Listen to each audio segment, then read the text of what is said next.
Kasi, So, yun yung pinupush po ng IRD. wala pa namang ganon. Pero, kuro-kuro lang namin.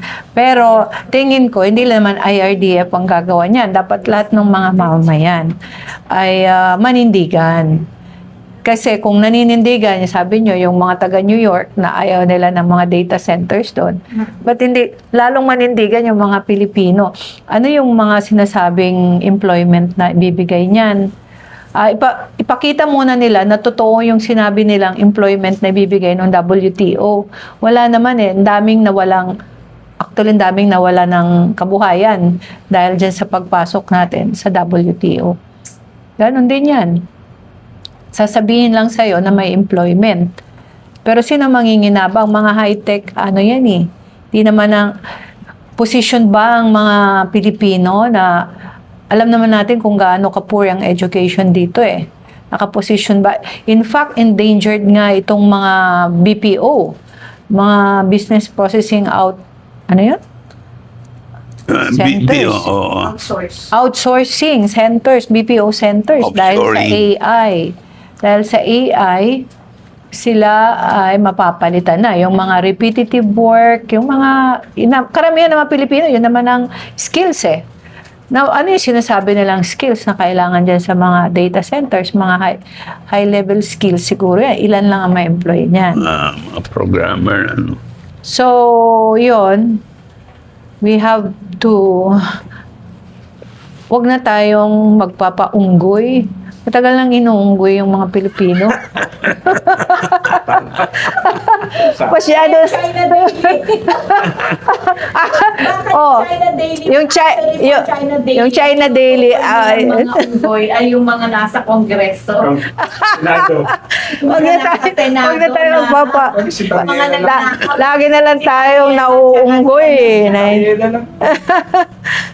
Sir, question lang po. Since napag-uusapan naman natin yung depensa ng bansa, no? Like yung gulo o sigalot sa South China Sea. Sir, what's your stand or what's your take sa dual citizenship ni Defense Secretary Guillermo Teodoro? Kasi hawak pa niya yung Maltese passport niya. So, ano kanyang dual? Ano yung kanyang isang citizenship? Maltese. Malta. Sinasabi Ano niya, yung- dininounce niya, pero wala siyang maipakita. Bakit siya Maltese? Tinanggap uli ng, kumbaga, accepted ng Maltese government na dinidenounce sa yung pagiging Maltese citizen. Kumaga tinanggal So, yung pagiging as of now, as we speak, ang alam natin, hawak niya pa yung Maltese passport niya. Bakit na? Ano to? Binili niya. Ano kaya ang calculation niya? Ano yung thought process niya, no? Sino? Para saan yung Maltese? Saan ba ang Malta? Hindi ko alam. Sa Kita mapa. mo na yung ano? Hindi ko alam. Nasa Europe ba yun? Hindi, Malta? JRS. Diyan daw. Parang, kung ako nagkakamali, malapit. Malapit sa... I think, dapat i-give up niya. Yun lang naman ang guwan. Pero, magaling siya sumagot sa China, no? Galit. I mean, agitated lagi siya pagka doon. Oo nga. Very high energy sila ni Tariela. Oo nga, pero ang kailangan ng bansa ay balancing eh. Balancing sa Paris eh. Of course, dapat i-assert natin at all times yung soberania ng Pilipinas. Pero, yung pag-assert na yun, kailangan balancing. Ngayon, parang sinosurrender mo sa Amerika yung sovereignty. Ngayon, pinipitig tayo ng China, di magagalit din tayo. Pero nakikita ko ang ganda ng ginagawa ng Vietnam. May away sila sa dispute sa lupa at saka sa dagat sa China. Pero, nai-assert niya ang sarili niya. Nang walang gulo. Well, may kaunti rin gulo, pero na-assert niya. Walang escalated violence o walang war. Oo, ganoon. So, yan, nakukuha niya yung investment ng China at investment ng Amerika. Sabi ko, galing naman itong bansa na ito. Talagang, ever since naman, ang Vietnam always stands for national National sovereignty. independence and interest. against Yun ang wala tayo. yung nilusap sila ng China, sinakop sila ng France, inaway sila ng Amerika, laging firm sila. Very strong ang nationalism nila. Very strong. Kung may isang statement kayo, Dilgane, of course, all of you, no? Ano po ang panawagan ninyo ngayon sa ating Pangulong Bongbong Marcos? Din. Ito, on the spot mo si Dina. Well,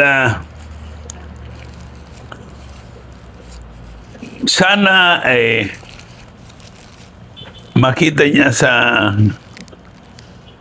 puso niya yung pangailangan ng gobyerno bumaba sa hanay ng masa at makipag-usap at harapin ang totohanan ng problema ng bansa at kasama ang wag lang siya makinig sa ulitin ko yon.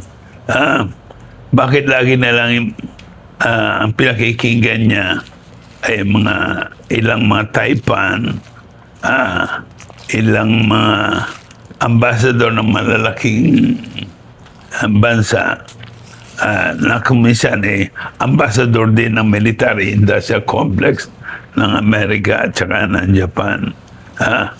Alam, yes, dapat po basahin niyang mabuti ang saligang batas. Nakalagay naman sa saligang batas naka-outline very, very clear ano ang pangunahing tungkulin ng isang gobyernong nakaupo.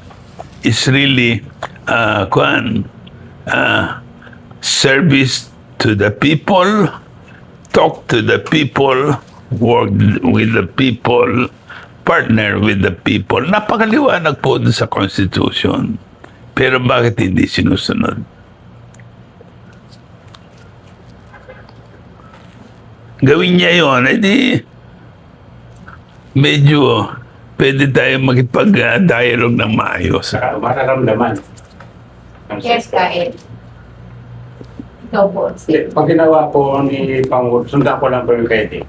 Yun ang dapat niyang gawin para lumapat siya bilang Pangulo sa kanyang mga mayan at batayang sektor.